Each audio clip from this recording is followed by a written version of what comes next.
নমস্কার, আমি অ্যাস্ট্রোলজার বেদান্তজি। বাংলাদেশে স্থানীয় সরকার নির্বাচন আসন্ন। শোনা যাচ্ছে যে আগামী অক্টোবর মাসে বাংলাদেশে স্থানীয় সরকার নির্বাচন হবার মতন সময়কাল। সুতরাং সরকারের এমতো অবস্থাতে সরকার আওয়ামী লীগের যে অংশগ্রহণের যে বিষয়টা উঠে আসছে, তাতে স্থানীয় সরকার নির্বাচনে এবারে কি আওয়ামী লীগের অংশগ্রহণ থাকবে? সরকারের এক এক পক্ষের এক এক রকম মতামত। সরকারের বড় নেতাদের এখন বিভক্তি রয়েছে। কেউ বলছে আওয়ামী লীগের অংশগ্রহণ থাকা উচিত এবং আওয়ামী লীগের অংশগ্রহণ থাকবে, আবার অপর পক্ষ চাইছে না, আওয়ামী লীগের অংশগ্রহণের কোনো প্রয়োজন নেই, আওয়ামী লীগকে অংশগ্রহণ করতে দেওয়া যাবে না। অপরদিকে আরেকটা শ্রেণী আছে যারা এনসিপি বা জামাত, এদের মধ্যে আবার কেউ কেউ বলছে যে আওয়ামী লীগের অংশগ্রহণ হতে পারে, সেক্ষেত্রে নৌকা লোগোটা ব্যবহার করা যাবে না। সুতরাং এক জটিল পরিস্থিতির মধ্য দিয়ে আগামী স্থানীয় সরকার নির্বাচনের যে বিষয়বস্তু উঠে আসছে, সেক্ষেত্রে আওয়ামী লীগের অংশগ্রহণ হবে কি হবে না। শুনুন, কোনো একটা দেশের মানুষের রায় যদি নিতে লাগে, তাহলে প্রকৃতপক্ষে সবকটা দলের অংশগ্রহণ প্রয়োজন আছে। কোনো একটা দলকে দীর্ঘদিন কেউ নিষিদ্ধ করে রাখতে পারে না, পৃথিবীর ইতিহাসে নেই, পৃথিবীর ইতিহাসে নেই। আর যেখানে আওয়ামী লীগ বাংলাদেশের একটা প্রধান রাজনৈতিক দল, তাকে দিনের পর দিন অংশগ্রহণ করতে বাদ দিয়ে যে নির্বাচন হবে, এটাও কিন্তু বাংলাদেশের স্থানীয় মানুষদের মতামত সেই দিকে সায় দিচ্ছে না। সুতরাং আগামী দিনে, অর্থাৎ যদি নির্বাচনটা অক্টোবর মাসেই হবে বলে ধরে নেওয়া যায়, কেননা বিএনপি সরকার একবার দুবার অক্টোবর মাসে নির্বাচন হবে এরকম একটা আভাস দিয়েছে, কিন্তু প্রকৃতপক্ষে অক্টোবরেও হবে কিনা সেদিকে সন্দেহ আছে। যদি অক্টোবরেই হয়, সেক্ষেত্রে আওয়ামী লীগের অংশগ্রহণের কি অবস্থা হবে? অপরদিকে কিছুদিন আগেই সংসদে বিএনপির এক প্রাক্তন নেত্রী, অত্যন্ত জনপ্রিয় নেত্রী রুমিন ফারানা সংসদে দাঁড়িয়ে স্পিকারকে প্রশ্ন করেছে যে স্থানীয় সরকার নির্বাচনে অক্টোবর মাসেই যদি হয় বা যবেই হবে, আওয়ামী লীগের অংশগ্রহণ থাকবে কি থাকবে না। এবং উনি অতি স্পষ্টভাবে জিজ্ঞাসা করেছে সংসদে দাঁড়িয়ে আওয়ামী লীগের বিষয়। সেখানে সংসদ পক্ষের থেকেও এর সদুত্তর আসেনি। সুতরাং এখানে একটা জটিলতার বিষয় রয়েছে। কিন্তু জ্যোতিষী হিসাবে জ্যোতিষ শাস্ত্রটাকেই সবার আগে প্রাধান্য দিতে লাগে। 2026 সালের প্রায় জুন মাস অতিক্রান্ত হতে চলেছে এবং আওয়ামী লীগের বিষয়ে বাংলাদেশে একটা দলকে নিষিদ্ধ করে দিয়েছে, কিন্তু যারা নিষিদ্ধ করেছে তারাও শান্তিতে নেই। কেননা বারবার এই দলের নামই উঠে আসছে, এই দলের নেতা মন্ত্রীদের উঠে আসছে এবং বাংলাদেশের আপামর জনতা বারবার আওয়ামী লীগের কথাই বলছে। সুতরাং সরকার একটা বড় বিপাকের মধ্যেই রয়েছে। একজনকে নিশ্চিহ্ন করে দেওয়া হলো, একজনকে নিষিদ্ধ করে দেওয়া হলো, কিন্তু জনগণের চাহিদা আওয়ামী লীগের বিষয়ে শেষ হচ্ছে না। সুতরাং নিষিদ্ধ থাকা সত্ত্বেও সংসদের মধ্যেও আওয়ামী লীগের প্রশ্ন বারবার উঠে আসছে এই 26-এও। সুতরাং আমি যেটা আপনাদেরকে বলতে চাইছিলাম, 2026 সালের প্রায় জুন মাস অতিক্রান্ত হয়েছে এবং অক্টোবর মাসে যদি নির্বাচন হয়, গ্রহগত দিক কি বলে? আওয়ামী লীগের কি অংশগ্রহণ থাকবে কি থাকবে না, হ্যাঁ কি না? পরিষ্কারভাবে যদি জ্যোতিষশাস্ত্র মতে ব্যাখ্যা করা যায়, তাহলে কি ফলাফলটা আসছে?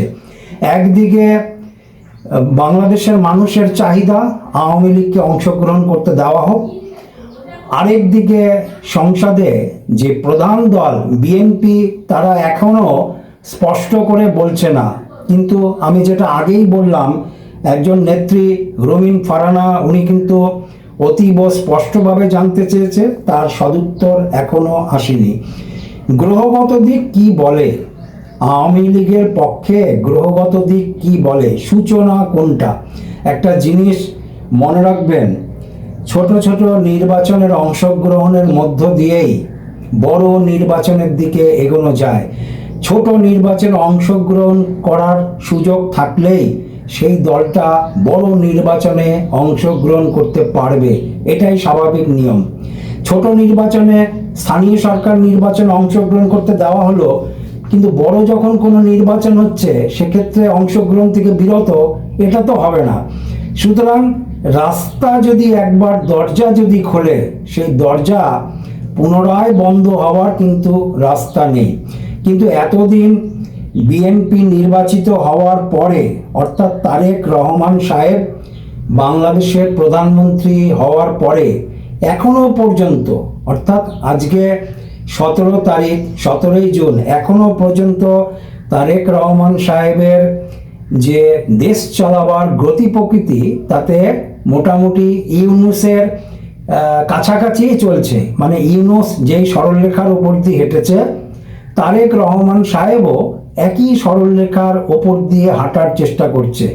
সুতরাং বাংলাদেশের মানুষ যখন ভোট দানের সুযোগ পেয়েছে, তখন ইউনূস সাহেবকে প্রতিবাদ জানিয়ে তারা ইউনূস সাহেবকে সরকার থেকেই হটিয়ে দিয়েছে। বাংলাদেশের মানুষের রায় তো ইউনূস সাহেবের বিপক্ষেই গেছে। সুতরাং এই রকম রিস্ক নিয়ে যদি তারেক রহমান সাহেব এগোয়, তাহলে বাংলাদেশের যারা বিশেষজ্ঞ আছে, অর্থাৎ বেশ কিছু সাংবাদিক, তাদেরও কিন্তু একই মতামত। আগামী দিনে নির্বাচনে এই ইউনূস সাহেবের মতন তারেক রহমান সাহেবকেও বাংলাদেশের লোক বর্জন করবে। সুতরাং এখনো সময় আছে, নির্বাচনে সবার অংশগ্রহণ করার অধিকার রয়েছে এবং সবার অংশগ্রহণের মধ্য দিয়ে দেশের মানুষ যাকে বেছে নেবে সেই জয়লাভ করবে। অংশগ্রহণের সুযোগ দিতেই লাগবে। গ্রহগত দিক কি বলছে? একজন জ্যোতিষী হিসাবে কিছুটা বিশ্লেষণ না করলে ব্যাপারটা পরিষ্কার হয় না। গ্রহগত দিক কি বলছে? আমি অ্যাস্ট্রোলজার বেদান্তজি, আমি আমার ইউটিউব এবং ফেসবুক চ্যানেলে 2024 সাল থেকে কিন্তু আমি বলে আসছি এবং ভিডিও আমি প্রকাশ করব। আমার এই রকম ভিডিওর সঙ্গে আমি জুড়ে দেব যে 2024 সাল থেকে আমি বলে আসছি 2026 সাল আওয়ামী লীগের ক্ষেত্রে যথেষ্ট ভালো সময় এবং ঘুরে দাঁড়ানোর সময়, সুযোগ সুবিধা পাবে, অংশগ্রহণ করার রাস্তাও আসবে 2026 সাল থেকে।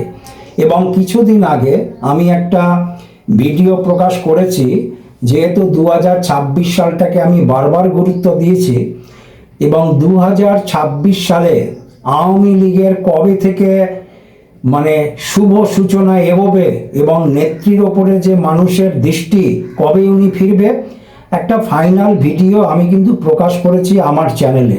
পূর্ণ শক্তি নিয়ে শেখ হাসিনা বাংলাদেশে ফিরছেন। টাইটেলটা কি? পূর্ণ শক্তি নিয়ে শেখ হাসিনা বাংলাদেশে ফিরছেন। আপনারা দেখে নেবেন এবং তাতে সময়কাল দেওয়া আছে জুলাই 2026 থেকে ডিসেম্বর 2026, এই 5 মাসকে বেছে নেওয়া হয়েছে। সুতরাং আমি একজন জ্যোতিষী হিসাবে যখন এই 5 মাসের উপরে বেশি গুরুত্ব দিয়েছি, তাহলে এখন যেই বিষয়বস্তুর উপরে আমি আলোচনা করছি, অর্থাৎ আওয়ামী লীগের নির্বাচনে অংশগ্রহণ, স্থানীয় সরকার নির্বাচনে অংশগ্রহণ, যদি আমার বক্তব্য বা আমার গণনার মধ্যে যদি আমি 26 সালের জুলাই থেকে ডিসেম্বর মাসটাকে বেশি গুরুত্ব দেই, তার মানে সাধারণভাবেই উঠে আসে যে যদি অক্টোবর মাসে নির্বাচন হয়, তাহলে কিন্তু আওয়ামী লীগের তো ভালো সময় আমার গণনা অনুযায়ী। সুতরাং আমি এই ভিডিওটার মধ্যেও বলবো, যদি অক্টোবর মাসে বাংলাদেশে স্থানীয় সরকার নির্বাচন হয় এবং যেরকমভাবে এনসিপি, জামাত, বিএনপি এরা যেরকমভাবে এখনো পর্যন্ত কম বেশি আওয়ামী লীগের আটকে রাখার চেষ্টা করছে, নেতা মন্ত্রীদের আটকে রাখার চেষ্টা করছে। এত কিছু করার পরেও আমি সময়কাল যেহেতু বলেছি যে সময়কালটা ভালো, আপনারা দেখেছেন দুদিন আগে আওয়ামী লীগের একজন বড় নেত্রী, গায়িকা, নামটা ঠিক আমার মনে নেই, উনি খুব ভালো গান গায়, আওয়ামী লীগের এমপি ছিল, উনি কিন্তু জেল মুক্তি হয়েছেন। সংবাদ মাধ্যমে দেখলাম ওনার জেল মুক্তি হয়েছে। সুতরাং সময়কাল যেহেতু পক্ষে আছে, সময়কালটা যেহেতু আওয়ামী লীগের পক্ষে আছে, তাহলে বড় নেতা মন্ত্রী যারা জেল আবদ্ধ আছে, আইনের জটিলতার মধ্যে জড়িয়ে আছে, আমার ঘোষিত সময় ছিল যে এই সময়কালে তাদের জেল মুক্তি হবে। সুতরাং এত বড় একটা নেত্রী, উনি বাংলাদেশে আওয়ামী লীগের একজন এমপি ছিল এবং যথেষ্ট স্বনামধন্যা গায়িকা, সারা বাংলাদেশের মানুষ ওনার জনপ্রিয়তা জানে গানের ওপরে, এবং নেত্রী হিসাবেও তার যথেষ্ট জনপ্রিয়তা এসছে। সুতরাং সেই নেত্রীর কিন্তু আইনি দিক থেকে উনি রেহাই পেয়েছে, অনেকটা আইনের দিক থেকে রেহাই পেয়েছে। কেন? সময়কাল, সময়কাল পক্ষে আসছে, সময়কাল পক্ষে আছে, যার জন্য কিনা নেত্রীর জেল মুক্তি হয়েছে। আরও বেরোবে, আরও বেরোবে। যাই হোক, আমি আমার মূল কথাটার মধ্যে আসি। এগুলি বললাম কেন, একটুখানি উদাহরণ আপনাদেরকে জুটতেই লাগে, কেননা আমি বারবার বলেছি সময়কালটা কিন্তু আমার গণনা অনুযায়ী যথেষ্ট ভালো সময়কাল। এবং আমি আমার একটা ভিডিও যে প্রকাশ করেছি, তাতে শেখ হাসিনা কবে ফিরবেন, কোন ডেটে ফিরতে পারেন, কোন মাসগুলিতে সবচেয়ে বেশি ভালো, আগস্ট মাস ধরেছি, 3টে মাস আমি ভালো বলেছি, তার মধ্যে আগস্ট মাস কিন্তু সবার আগে আছে শেখ হাসিনা ফিরে আসার ক্ষেত্রে। যাই হোক, সেই ভিডিওটা আপনারা দেখবেন, বেশি করে শেয়ার করবেন। আর এই ভিডিওর যে মূল কথাটা, আওয়ামী লীগের অংশগ্রহণ থাকবে কিনা স্থানীয় সরকার নির্বাচনে, আমি একজন ভারতের সাধারণ জ্যোতিষী হিসাবে আমার গণনা অনুযায়ী আমি বলতে পারি আওয়ামী লীগের অংশগ্রহণ থাকবে। আগামী দিনে যে বাংলাদেশে স্থানীয় সরকার নির্বাচন আসছে এবং বিএনপি সরকার এখনো পর্যন্ত যেরকম টাল বাহানা করে চলেছে, অপরদিকে এনসিপিও এটার উপরে সমর্থন দিচ্ছে যাতে আওয়ামী লীগ অংশগ্রহণ করতে না পারে। কিন্তু গ্রহ নক্ষত্রের গণনা অনুযায়ী আমি বলবো তাদের এই প্রচেষ্টা সম্পূর্ণ ব্যর্থ হবে। আওয়ামী লীগ অংশগ্রহণ করতে পারবে এবং বাংলাদেশের স্থানীয় সরকার নির্বাচনের মধ্য দিয়েই আওয়ামী লীগের পথ চলার রাস্তা প্রশস্ত হবে। এবং আগামী মাস থেকেই, জুলাই মাস থেকে আওয়ামী লীগের ভালো সময় আরও ঢুকছে, নেত্রীর ফিরে আসার সময়ও চলে এসছে।